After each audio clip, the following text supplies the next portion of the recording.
महाभारत प्राचीन भारत में लड़ी गई भीषण लड़ाइयों में से एक महायुद्ध की कहानी है। ये न सिर्फ धर्म की जीत का प्रतीक है बल्कि सच्चे कर्म की प्रेरणा देता है। मगर क्या आप जानते हैं महाभारत के 18 दिवसीय युद्ध की समाप्ति के बाद क्या हुआ? कौन राजा बना और उसके बाद की कहानी क्या है? नमस्कार दोस्तों, स्वागत है आपका हमारी एक नई वीडियो में। दोस्तों मैं हूं आपका दोस्त विनोद। दोस्तों आज की इस वीडियो में हम बात करेंगे महाभारत के युद्ध के बाद क्या हुआ। तो दोस्तों आज हम आपको बताने जा रहे हैं महाभारत के युद्ध के बाद की कहानी। महाभारत के युद्ध के बाद पांडवों की जीत हुई। युधिष्ठिर को हस्तिनापुर का राजा घोषित किया गया। उनके नेतृत्व में पांडवों का राज पूरे 36 साल तक चला।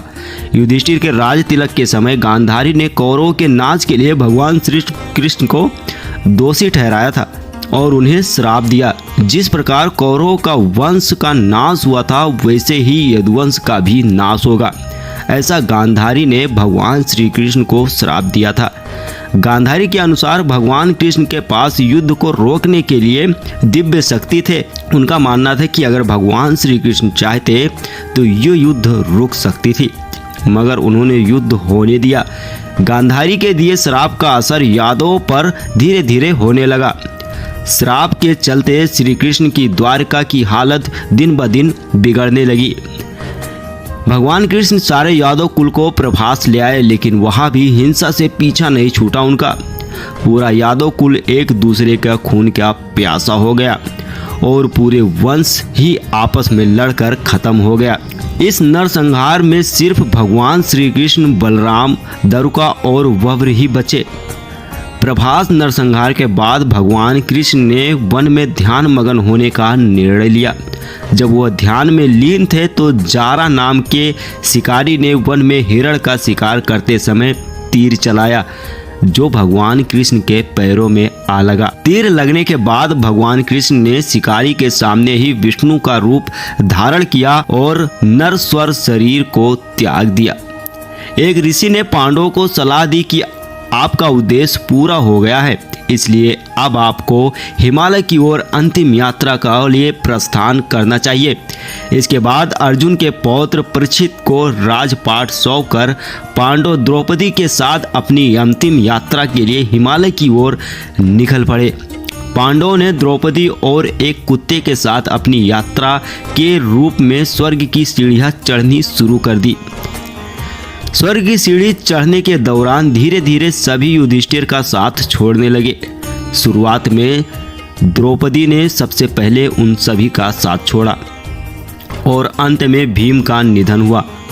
माना जाता है कि पांडवों में सिर्फ युधिष्ठिर ही कुत्ते के साथ हिमालय के पार स्वर्ग के दरवाजे पर पहुंच सके थे।